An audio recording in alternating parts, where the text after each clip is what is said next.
My name is Abbas Qasimi. I am professor of chemical engineering at New Mexico State University. Now to introduce our speaker and the main event. It's my pleasure to introduce to you Myrna Deckard. Myrna, come on up.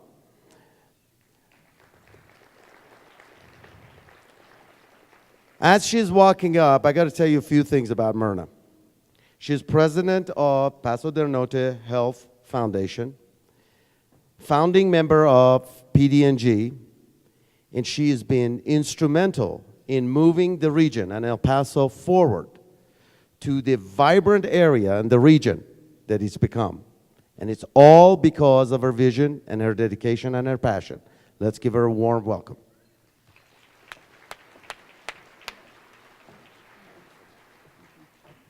Good evening, ladies and gentlemen. I'm not speaking about energy. I get to introduce our wonderful speaker. I know absolutely nothing about energy except that most of you have it. It's a pleasure for me to introduce to you this evening Hunter Hunt, who is President and CEO of the Hunt Consolidated Energy, which is the holding company for Hunt Oil, Hunt Power, and other energy-related activities of the Ray L. Hunt family in Dallas. Hunt Oil Company was founded in 1934, even before I was born, by H.L. Hunt, and is one of the largest privately owned energy companies in the world, engaging in exploration, production, as well as LNG. Hunt is also engaged in refining, development of energy technologies, and developing renewable energy projects. Hunt Power was established by Hunter in 1998 to seek opportunities in the utility industry, and he created Sherryland Utilities. The company started as a transmission and distribution utility, electric utility located in South Texas, and was the first new regulated electric utility created in the United States in more than 40 years. Currently, Sherryland Utilities is developing Sherryland Utilities is developing a 300-mile electric transmission project to bring wind power from the Panhandle region of Texas into the major metropolitan areas of North and Central Texas. Sherryland Utilities also recently acquired Caprock Energy and currently serves customers in 29 counties in Texas. Hunter serves as president of Sherryland Utilities. Prior to joining Hunt Consolidated, Hunter worked for the investment bank of Morgan Stanley for 8 years, both in corporate finance and in commodity trading. He took a leave of absence from the Hunt organization in 1999 and 2000 to work for George W. Bush when he was running for President of the United States. He served as the policy group focusing on energy, taxes, and budget matters for the newly elected president. Hunt graduated from Southern Methodist University, earning a bachelor's degree in science with honors in both economics and political science. He serves in several capacities now with SMU, including the Engineering School's Executive Board. He is also co-founder of the Hunter and Stephanie Hunt Institute of Engineering and Humanity, which is bringing focus on bringing innovative technological and business solution to the global poor. Help me, ladies and gentlemen, welcome this outstanding young man, Hunter Hunt.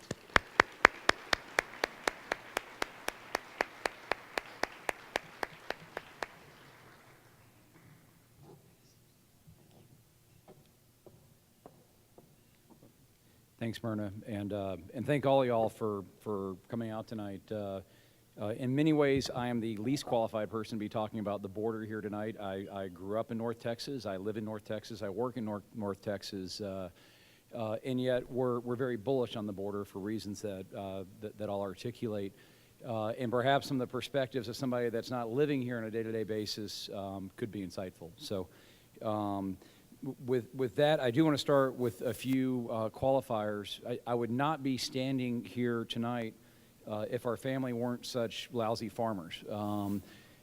We actually, in fact, my experience, the way I was introduced to the border region was through the Sherryland Plantation, a farm that we've had in the family since the early 1970s. that frankly we couldn't make any money at. And so ultimately, post-NAFTA, we ended up converting into mixed-use real estate development. And that was really my first exposure to the border region.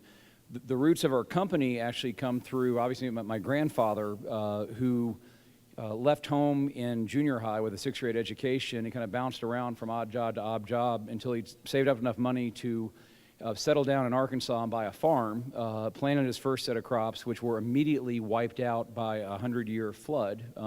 So getting that out of the way, he figured, okay, this is good. He went out and borrowed money, planted a second set of crops that were wiped out the next year by another 100-year flood. So I think being both broke and realizing it's probably a sign from a higher calling, he moved into land brokering, buying and selling land leases and farm leases. And as the oil industry moved to Arkansas, he started buying and selling oil leases. And then he came up with the bright idea of, rather than taking cash, he would take an interest in a well if it was successful. So that's, we backed into energy by being lousy farmers. We have been in the energy industry for 77 years. It's a family business. We're privately owned. My father likes to point out that we've drilled wells on 6 continents, all of them but Antarctica. I'm quick to point out that we've drilled dry holes on 6 continents, with the exception of Antarctica. So we've made every mistake in the book, but that's actually, the institutional knowledge is helpful because it keeps us out of trouble. As Myrna mentioned, a lot of the institutional knowledge is helpful. We created Sharyland Utilities, our electric utility, in 1999 to serve the Sharyland plantation I mentioned earlier. It was the first startup utility that we're aware of since one was created to serve Disney World back in the late 1960s. So newest also, by definition, means most inexperienced. We are neither blessed nor burdened by knowing how utilities ought to operate or what they've done over the last 50 years. So we tend to come to the utility industry with a slightly different perspective than others. And then finally, for a guy who loves the valley, loves the border, and loves Mexico, I speak Spanish like I play golf, which is both ugly and embarrassing. So if you can suffer through all this, I would greatly appreciate it. The broad theme of my discussion tonight really is as goes the border, frankly, so goes both the U.S. and Mexico. I firmly believe the futures of the U.S. and Mexico are tied closer together than what either country realizes over the next 50 years. And we will either sink or swim together in collective success. And I'm obviously very bullish, but we'll talk about why I think the border region is so special to both countries. I want to talk about the implications of that for infrastructure, because obviously with all of the growth and opportunity, you actually need infrastructure to support it. And then finally, I'll talk about some amber lights, some of the cautionary points that are out there that we need to work through in order to make this a true success story. And again, in some ways, especially for those of you all here in the border region, I'll be stating things that you already know, but let me just put a finer point on it. The first big mega trend that's driving growth in the broader area, and part of the reason why we're excited about the border area as a place to do business, is the demographic growth. And everybody knows the story, but just simply to point out, if you look at the graph on the left, you can see the growth in Arizona, Texas, New Mexico clearly outstripping the growth in the U.S. over the last decade. And obviously that's not just limited to the U.S. When you hop over to Mexico, again, it's 5-year data, so slightly different, but you can see the border states by and large are outstripping the average growth in Mexico. There's a lot of underlying demographic growth that's going on in the region. And there are 2 aspects for that. The obvious one, and really the main engine of it in a lot of ways, is the Hispanic population, the Mexican Americans that are here and the Mexicans on the other side of the border. But focusing in on the U.S., again, you can look especially at California and Texas, but also in Arizona and New Mexico, and just see the almost historic rise in population being driven by Hispanics. If you look at the bottom chart on the right, which is the total population in these states, it's dominated by the Hispanic by Hispanics, which has been fabulous, and I'll hop into some of the broader ramifications of that later. When you start looking outside of that, though, it's not actually just folks here, born here, having families here that are contributing to that growth. People are also voting with their feet. We have a lot of migration that's coming into the border area. And I think this chart demonstrates it well. This is the Electoral College and the distribution of states and the change from 2000 to 2010. And it clearly demonstrates people are leaving the Rust Belt. They're leaving the Midwest and they're leaving the Northeast, and they're moving to the Sun Belt. They're moving to Texas in particular, but you can see Florida, Arizona, Nevada. And this is a broader trend that it's difficult to see reversing itself anytime soon. The reasons for migration, if you live in this area, are pretty clear. The weather's not bad. Actually, it's nice weather, and it's a good quality of life. And the economic opportunities are actually very strong on both sides of the border. As I would point out, would you rather spend your winters like this or like this, which is a shameless plug for our Sherryland plantation in McAllen and Mission, Texas. But this kind of weather is actually, it's attracting retirees as well, not just workers, but also retirees, and it's attracting to both sides of the border. And again, just anecdotally from what we know, in Mission, Texas, the population of Mission actually increases 60% during the winter. As winter Texans, I've been coached to not say snowbirds, but the winter Texans all move down, they spend their winters, they contribute to the economy, and then they go back up north, or they travel elsewhere for the rest of the year. It's also true on the other side of the border. If you go to San Miguel or you go to Puerto Penasco, you clearly see American retirees settling in the broader border region, and it's been fabulous for both sides of the border. As I like to tell people, just because we've had a housing bubble that burst, it doesn't make Cleveland any more pleasant to live in. Nor does it detract from Phoenix or Texas or anywhere else. So despite the broader trends in housing, I actually do think that you're going to see this migration continue over time. The second big mega trend that I want to talk about, and again, it's something that all y'all know and live, is cross-border industry, because it's been phenomenal. I think NAFTA will go down in American history as one of the truly transformational moments for the U.S. And again, NAFTA, it's free trade, it impacts 3 countries, and all countries have benefited from it. I don't want to sound like the Texan with solely a U.S. slant, and I realize there have been lots of benefits to Mexico.